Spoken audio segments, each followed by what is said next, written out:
တော်လေးဒါပတ်စံကောက်ရတယ်တော်လေးရဲ့ဟဲဟုတ်တယ်နော်တော်လေးပြီတော်လေးသူများပတ်စံမယူနဲ့နော်ဟဲ့ဘာဖြစ်လို့လဲအော်တော်လေးကလည်းသူများပတ်စံယူလို့မရဘူးအမလီကိုကောက်ရကိုပတ်စံမောဟဲ့အော်တော်လေးကလည်းသူများပင်မန်းနဲ့ရှာထားတော်လေးအလကားမယူပါနဲ့ဟဲ့ကောင်လေးနင်းပတ်စံကိုပိတ်ထားငါယူချင်ယူမယ်မယူချင်မယူတော်လေးအဲ့ဒီပတ်စံကတက်ကောက်ရဟာလေတော်လေးကောက်ရအောင်မဟုတ်တာဟဲ့ကောင်လေးငါပြောနေမဟုတ်လားသွားအနောက်မှယူသွားဖြေတော့တော်လေးဒုက္ခရောက်မယ်နော်သူများပတ်စံမယူပါနဲ့ဟဲ့ငါနင့်ပြောနေမကြောက်လားဟဲ့ဟုတ်တော်လေးဟုတ်တော်လေးဒီနားမှာလေပတ်စံကောက်ရသေးလားမကောက်ရဘူးဟဲ့အော်ဟုတ်လားတော်လေးတာမင်းပတ်စံပြောက်သွားလို့တော်လေးရဲ့ဟဲ့ကောင်လေးငါမကောက်ရဘူးလို့ပြောနေလေနင်မကြောက်လား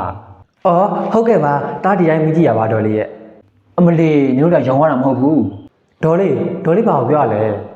ဟဲ့ဘာကိုပြောမှလဲနင်တို့ကြည့်ရလေမကောင်းတဲ့ပုံပေါ်နေရဲ့အော်ဒေါ်လေးရဲ့ဒါပတ်စံပြောက်ဒေါ်လေးမကြည့်ရပါဒါဒေါ်လေးဘာပြောနေလို့လဲကဲပါပြန်လာရှိရပြန်มาတော့အော်လူတွေများနော်ဒါတွေပဲမေးတာဖြစ်နေကြသူတို့မှာဟဲ့ကောင်လေးနင်စကားကိုစင်ရင်ပြောနော်ဘာမှမပါဘူးဒေါ်လေးငါပတ်စံအိတ်ကိုယူရဲလို့ဒုက္ခရောက်ပါစေဟဲ့ကောင်လေးနင်ခုနကဘာပြောလိုက်တာလဲဒေါ်လေးတောက်ကပြောလို့လေဒေါ်လေးပြောရမှာမဟုတ်ပါဘူးဟဲ့ကောင်လေးနင်ပြောတာငါ့ကိုပြောတာတူပဲ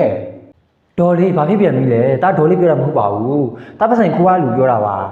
ဟဲ့ခုနကနင်ပြောလိုက်တာနင်မေ့လိုက်လားနင်ပတ်စံကောက်ရတဲ့သူကဒုက္ခရောက်ပါစေလို့နင်ပြောရလေအော်ဒေါ်လေးကလေဒါပတ်စံခိုးတဲ့သူပဲဒါပြောတာပါအေးဟုတ်တယ်မနေ့ကလေငါပတ်စံကောက်ရတယ်ဟာဟုတ်လားအဲ့ဒါဘာလို့တောက်လိုက်တာလဲ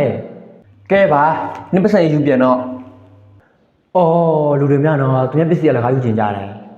ဟဲ့ငါနဲ့ပြောနေမို့လားနင်သွားတော့လေသွားပါမယ်ဒေါ်လေးအိမ်မှာစားဖို့ဆန်မရှိတော့ဒေါ်လေးရဲ့မလေးနင်တို့ကလည်းတစ်မျိုးစားကြမရှိလည်းမစားနဲ့ပေါ့ဒေါ်လေးအဲ့ဒါလေးဆန်ဝင်ဖို့ပတ်စံပြောအောင်နော်အေးအန်ဆွဲထဲမှာယူသွားလိုက်ဒေါ်လေးအန်ဆွဲထဲမှာမရှိဘူးဟဲ့ကောင်လေးငါခုံးထဲမှာထည့်ထားတယ်တခြားချပါအောင်ဒေါ်လေးတားလည်းမသိဘူးလေဒေါ်လေးကလည်းအဲ့ဒီပတ်စံကဒေါ်လေးပဲကင်တာလေဟဲ့ကောင်လေးအဲ့ဒါစင်ကမိုင်းပေးလိုက်ပြီထင်တယ်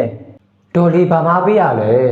မဟုတ်ဘူးဟဲ့ပတ်စံပြောက်တဲ့ကောင်လေးရလေမနေ့ကပြန်လာတယ်အဲ့ဒါငါကလည်းသူ့ပြန်ပေးလိုက်တယ်